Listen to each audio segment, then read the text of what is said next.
Hello everyone, I am going to teach you voice. Voice.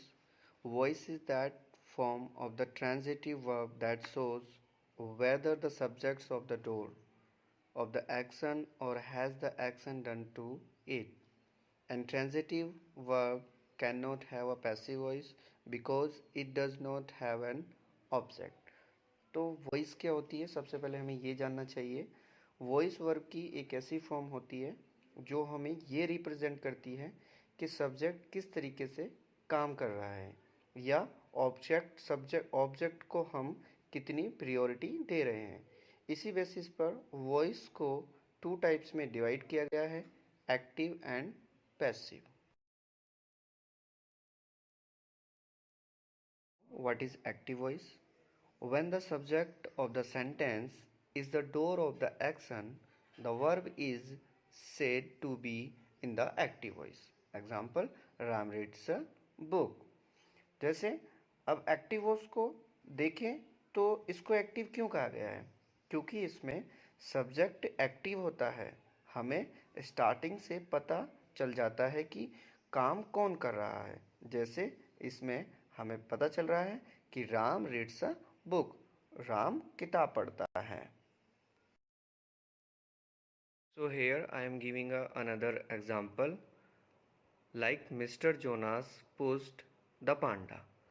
तो in the sentence someone, the subject is doing something, the word. जैसा आप देख रहे हैं इसमें कि यहाँ पर जो मिस्टर जोनास है वो पुश्ड द पांडा कर रहे हैं। तो इसमें सबसे ज़्यादा जो इम्पोर्टेंस, जो फोकस हमें दिया गया है वो मिस्टर जोनास पे दिया गया है, क्योंकि बिना मिस्टर जोनास के पांडा को पुश्ड नहीं किया जा रहा है। इसीलिए ये हमारा सेंटेंस एक्टिव वॉइस है। What is passive voice? So, when the subject of the sentence is not the active agent of the action and is shifted to a less important position with the object and the action becoming more important, the verb is said to be in the passive voice. अगर इस basis पर हम passive voice को देखें तो a book is read by Ram, इसमें object को ज़्यादा फोकस किया गया है और लास्ट में बताया गया है कि काम कौन कर रहा है। Okay, here is another sentence of passive voice. You can see in this picture the panda was posed by mister Jonas. तो in the passive voice someone, the subject is having something done, the verb to them. Passive voice में सबसे ज़्यादा focus उसमें उसके object को रखा जाता है। जैसा कि आप इस सेंटेंस में देख रहे हैं, the panda was pushed by mister Jonas. तो यहाँ पर पांडा पुश्ड किया जा रहा है मिस्टर जोनास द्वारा, इसीलिए यहाँ पर आपको ज़्यादा फोकस में पांडा दिख रहा है। क्योंकि इससे पहले हम बात कर चुके हैं कि पैसिव वॉइस में ऑब्जेक्ट को ज़्यादा फोकस किया जाता है और लास्ट में ये बताया जाता है कि काम कौन कर रहा है। Now we see how to change from active into passive voice. So guys, now you can see a flow chart. इस फ्लो चार्ट के माध्यम से हम समझेंगे कि एक्टिव से पैसिव वॉइस में चेंज करते समय क्या क्या डिफरेंसेस होते हैं। अगर हम बात करते हैं कि इन दोनों सेंटेंसेस में बेसिक डिफरेंस क्या होता है, तो आप देखेंगे जो रावण है एक्टिव वॉइस में ऑब्जेक्ट, वो पैसिव वॉइस में सब्जेक्ट बन गया है, और जो एक्टिव वॉइस में सब्जेक्ट है वो पैसिव वॉइस में ऑब्जेक्ट बन गया है। लेकिन एक फ़र्क और है, एक्टिव में कोई बाय टर्म नहीं था, लेकिन पैसिव वॉइस में एक नया एलिमेंट आया है जो बाय है। बाय हमेशा पैसिव वॉइस में ऑब्जेक्ट से पहले लगाते हैं। और दूसरा डिफरेंस होता है वर्ब की फॉर्म में। एक्टिव में वर्ब टेंस के अकॉर्डिंग यूज़ होती है, लेकिन पैसिव वॉइस में वर्ब हमेशा थर्ड फॉर्म में आती है। और according to tense helping verb use की जाती है। Now as we know that we want to change active voice into passive voice, we should learn of the passive voice rules. The following rules are applicable. The first one, the object of the verb in the active voice becomes the subject position in the passive voice. The preposition by is put before it. Second one is that the main verb of the active sentences change into the participle. अब जैसे आपको पता है कि हम लोग जो active voice होती है उसका जो ऑब्जेक्ट होता है वो पैसिव वॉइस में जाकर सब्जेक्ट बन जाता है, और जो पैसिव वॉइस में हमारा ऑब्जेक्ट होता है उससे पहले हम हमेशा बाय का यूज़ करते हैं। एंड सेकंड वन जो रूल्स है वो ये है कि हम जब भी किसी एक्टिव सेंटेंस को पैसिव वॉइस में चेंज करते हैं तो ऑलवेज हम हमेशा वर्ब की थर्ड फॉर्म का प्रयोग करते हैं अकॉर्डिंग टू सेंटेंस उसकी हेल्पिंग वर्ब के बाद। So now this is the third rule of the passive voice. The form of the verb to be, is, am, are, was were, being, been is placed before the main verb according to the tense. The auxiliary verb is changed according to the new subject in number and person. So जब हम active से passive voice में change करते हैं तो सबसे पहले हमें टेंस का पता होना चाहिए कि कौन से टेंस का ये सेंटेंस है, उसी के अकॉर्डिंग हम लोग हेल्पिंग वर्ब का यूज़ करते हैं, और नंबर एंड पर्सन के अकॉर्डिंग हम लोग सिंगुलर या प्लूरल नाउन है इसको देखते हैं और देन हम हेल्पिंग वर्ब का यूज़ करते हैं। जैसे इज़, एम, आर में हमेशा इज़ सिंगुलर नाउन के साथ आता है और आर प्लूरल के साथ। एम जो आता है वो फर्स्ट पर्सन आई के साथ आता है। ऐसे ही पास्ट में वॉज एंड वर, वॉज हमेशा सिंगुलर नाउन के साथ आता है और वर हमेशा प्लूरल नाउन के साथ आता है। इसी प्रकार से जैसे बीइंग है, बीन है, ये हमारे पास्ट पार्टिसिपल होते हैं। जैसे हैज़ होता है, हैव होता है। हैज़ हमेशा सिंगुलर नाउन के साथ और हैव प्लूरल नाउन के साथ। इसी प्रकार से जब हम एक्टिव से पैसिव उसमें चेंज करते हैं तो न्यू जो सब्जेक्ट होता है हमारा, चाहे वो सिंगुलर हो या प्लूरल हो, उसी के अकॉर्डिंग हम हेल्पिंग वर्ब का यूज़ करते हैं। तो अब हम आगे देखेंगे, इसको आगे हम विस्तार से समझेंगे कि किस प्रकार से टेंस के सेंटेंसेस को पहचाना जा सकता है और उसके बाद हम उसको पैसिव वॉइस में कैसे चेंज करेंगे। ओके, सो बच्चों, जैसे कि आप जानते हैं कि एक्टिव वॉइस से पैसिव वॉइस में चेंज करते समय कुछ प्रोनाउंस जो हैं वो हमारी चेंज होती हैं। जैसे एक्टिव वॉइस के जो सब्जेक्ट हैं I, we, you, he, she, it, they, ये पैसिव वॉइस में जाते समय या पैसिव वॉइस में चेंज करते समय इनको हम चेंज कर देते हैं। जैसे आई को हमेशा मी में चेंज करते हैं, वी को अस में चेंज करते हैं, यू हमेशा यू की फॉर्म में ही चेंज होता है क्योंकि ये सेकंड पर्सन होता है इसलिए हम इसको चेंज नहीं करते। ही हिम में चेंज होगा, शी हर में चेंज होगा, इट में ही चेंज होता है, दे देम की फॉर्म में चेंज हो जाएगा जब आप एक्टिव वॉइस के सब्जेक्ट को पैसिव वॉइस में चेंज करेंगे। ओके बच्चों, तो ये हमेशा चेंज हो जाते हैं जैसे आप इस फ्लो चार्ट में देखते हैं। और एक चीज़ जो हमें याद रखनी चाहिए वो ये कि जब हम एक्टिव वॉइस के सब्जेक्ट को पैसिव वॉइस में चेंज करते हैं तो उन पैसिव वॉइस के ऑब्जेक्ट्स से पहले हमेशा बाय का यूज़ करेंगे। ओके बच्चों, now we can see a flow chart related to tense, how to change active voice into passive voice. So guys, सबसे पहले हम लोग ये देखेंगे कि जैसे सिंपल प्रेजेंट होता है तो उसको रिकॉग्नाइज कैसे करेंगे। तो उसमें जो होता है सब्जेक्ट वर्ब की फर्स्ट फॉर्म या वर्ब की फर्स्ट फॉर्म में SEIES प्लस ऑब्जेक्ट होता है। जब हम इसको एक्टिव से पैसिव वॉइस में चेंज करते हैं तो सबसे पहले हमारे पास सब्जेक्ट आता है जो कि एक्टिव वॉइस का ऑब्जेक्ट है। देन उसके बाद इज MR आएगा, वर्ब की थर्ड फॉर्म, फिर प्लस वाई और प्लस ऑब्जेक्ट। तो इस प्रकार से हम एक एक पहले सेंटेंस को पहचानेंगे और देन आफ्टर हम उसको पैसिव वॉइस में चेंज कर सकते हैं। तो ये आपके पास फ्लो चार्ट है सामने, आप इसको देखेंगे। जैसे सिंपल पास्ट है, सिंपल पास्ट में हमें पता होना चाहिए कि हम कैसे रिकॉग्नाइज करते हैं।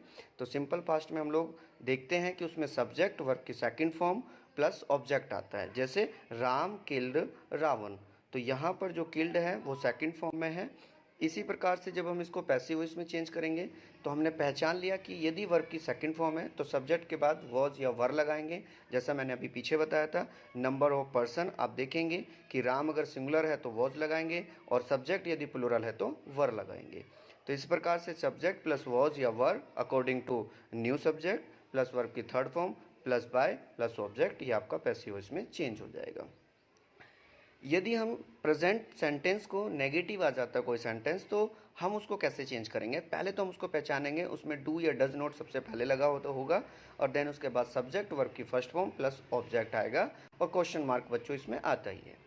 जब हम इसको एक्टिव से पैसिव वॉइस में चेंज करेंगे तो हम सबसे पहले देखेंगे कि यदि हमारा सब्जेक्ट सिंगुलर है तो इज लगाएंगे, फर्स्ट पर्सन है तो एम लगाएंगे, प्लूरल है तो आर लगाएंगे।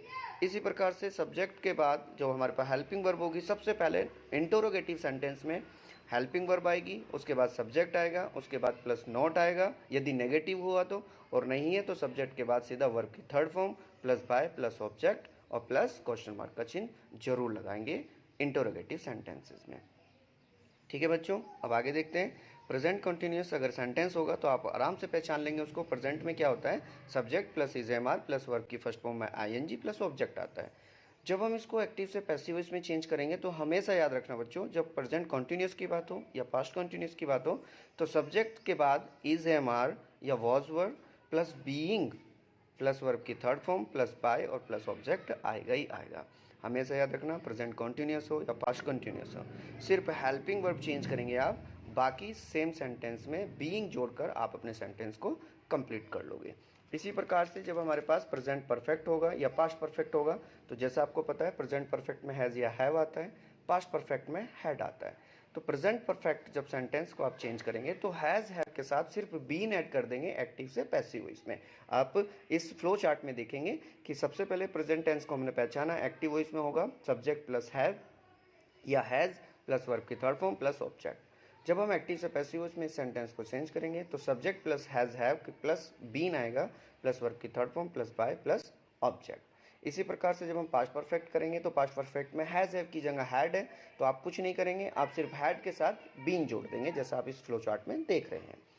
ऐसे ही जब हम सिंपल फ्यूचर की बात करेंगे तो सिंपल फ्यूचर में सब्जेक्ट प्लस विल या शैल प्लस वर्ब की फर्स्ट फॉर्म प्लस ऑब्जेक्ट आता है।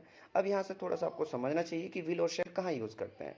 देखिए विल और शैल, विल हमेशा जो हमारे पास थर्ड या हम कह सकते हैं थर्ड पर्सन होता है, या हम कह सकते हैं जो आई और वी नाउन को छोड़कर बाकी के जितने भी हमारे पास नाउन होते हैं उनके साथ हम विल यूज़ करते हैं। और फ्यूचर टेंस का जो सिंपल सेंटेंस होते हैं या फ्यूचर टेंस कोई सा भी होता है उसमें आईवी के साथ हम शैल यूज़ करेंगे। तो यदि सेंटेंस में subject plus verb will shall plus verb की फर्स्ट फॉर्म ऑब्जेक्ट आ जाएगा तो आप कुछ नहीं करेंगे, उसमें देखेंगे फ्लो चार्ट में लिखा हुआ है subject plus will shall plus be plus verb की third form plus by plus object. इस तरीके से आप इसको चेंज कर लेंगे। एक सेंटेंस और होगा इसका, फ्यूचर परफेक्ट जो टेंस है, फ्यूचर परफेक्ट टेंस में सब्जेक्ट प्लस विल हैव या शैल हैव वर्ब की थर्ड फॉर्म और ऑब्जेक्ट आता है।